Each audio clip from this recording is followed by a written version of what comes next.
এইবাৰ এণ্ট্ৰি মাৰিব খুজিছে আছাদুদ্দিন ওৱেইছিয়ে।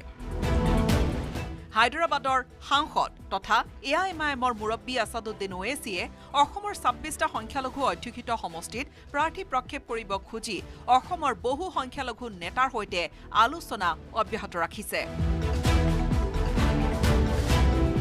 इस बार तो वहाँ चुनाव लड़ना पड़ेगा तब মোক কৈছে আর কি যে কিমান মাইনৰিটি সিট আছে মুছলিম সিট বুলি কোৱা নাই মাইনৰিটি সিট মোক কৈছে 34 আমি এই যে ইয়াৰ মাইনৰিটি যিবিলাক ৰাজনীতিক দলে কওক অৰাজনৈতিক দলে প্ৰটেকশ্যন দিব পৰা নাই তেখেতে এইটো লৈ দুখ কৰিছে মানুহখিনিক লৈ দুখো কৰিছে তেখেতে কৈছে যে এতিয়া চিন্তা চৰ্চা কৰি আছোঁ আমাৰ তাতে আমাৰ মানুহ যাব ছাৰ্ভে কৰিব। হায়দৰাবাদৰ ৫ বাৰৰ সাংসদ আছাদুদ্দিন ওৱেইছিয়ে ১৭ জুলাইত অসমলৈ আহিব আৰু উচ্ছেদিত অঞ্চলসমূহলৈ গৈ পৰিস্থিতিৰ বুজ লোৱাৰ কথাও সদৰি কৰিলে ধুবুৰীৰ প্ৰাক্তন বিধায়ক ৰছুল হক বাহাদুৰে।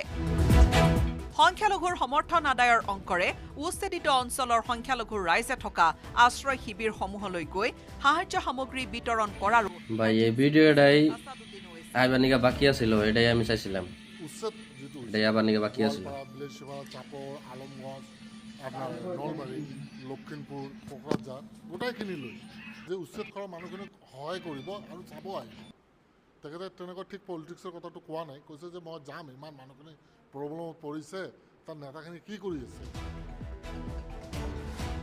বিপুল বৰ্মনৰ ৰিপৰ্ট নিউজ 18।